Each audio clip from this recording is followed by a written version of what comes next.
talking about should Chinese traditional mansions be replaced by modern Western buildings.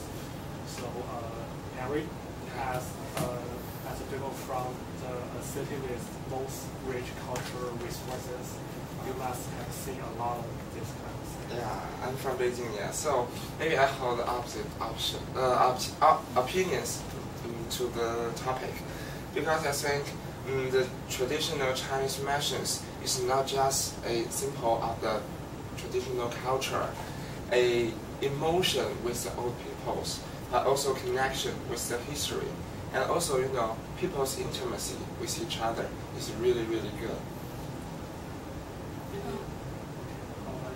Okay, I agree with Harry.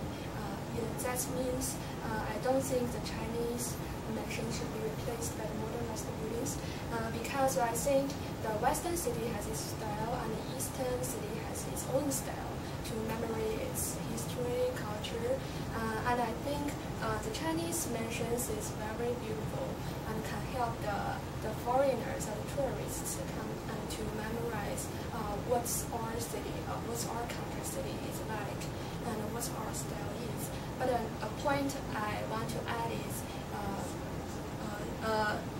the modern buildings is also necessary. So we must maintain our style, and then we can add the modern Western buildings around our traditions. That was a really different point. I think these traditional buildings, it depends. Some should be torn down, some should not, because there are maybe many same buildings, but they are only represent only one character. So we don't have to keep them all. We can tear down a little, but save some. For example, Italy spends a lot of money on keeping their old building. That's really the base of money. So I think it really depends on you should choose. Yeah. That's exactly what I mind with you. I think we should partly protect our culture by saving the traditional mansions, and also what's more, we should also save the traditional citizens who live there. If we just save the houses but remove some new citizens there, they don't know the culture. It's just like houses, no culture at all. Yeah, and also nowadays there is a phenomenon that all over the world, all the big cities are just like the same style. They all have buildings, tall buildings, and shining buildings. So I think U.S. The United States is a very developed country. They don't have a long history, so they can't maybe show off their culture by their buildings or something. But we have, so we should make some really good ones to be saved and to let the whole world to see our own culture. You have bring up a very good point. We should not only keep the building, but also keep the people in it. So keep the living style. So I don't know if you have something you want to add.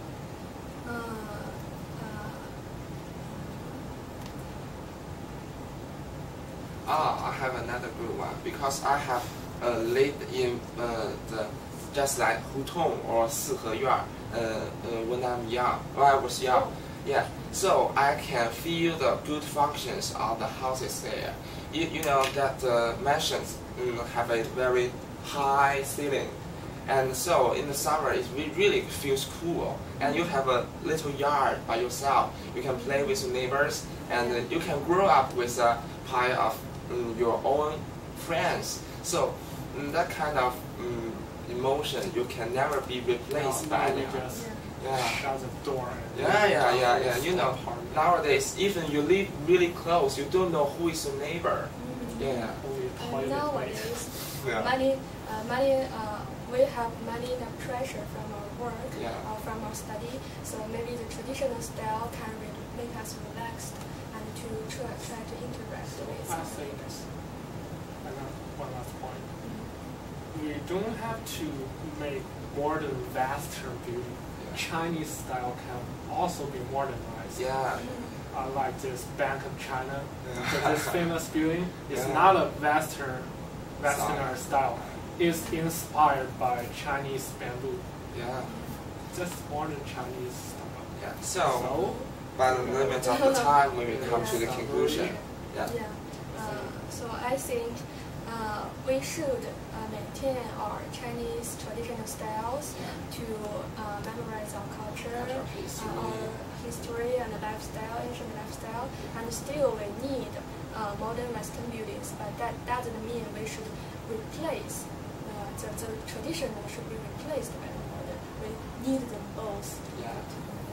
Chinese style should be modernized. Yeah. Modern Yeah. Chinese style. So maybe that's our That's all. conclusion. Yeah. Thank Thank you. you. Okay.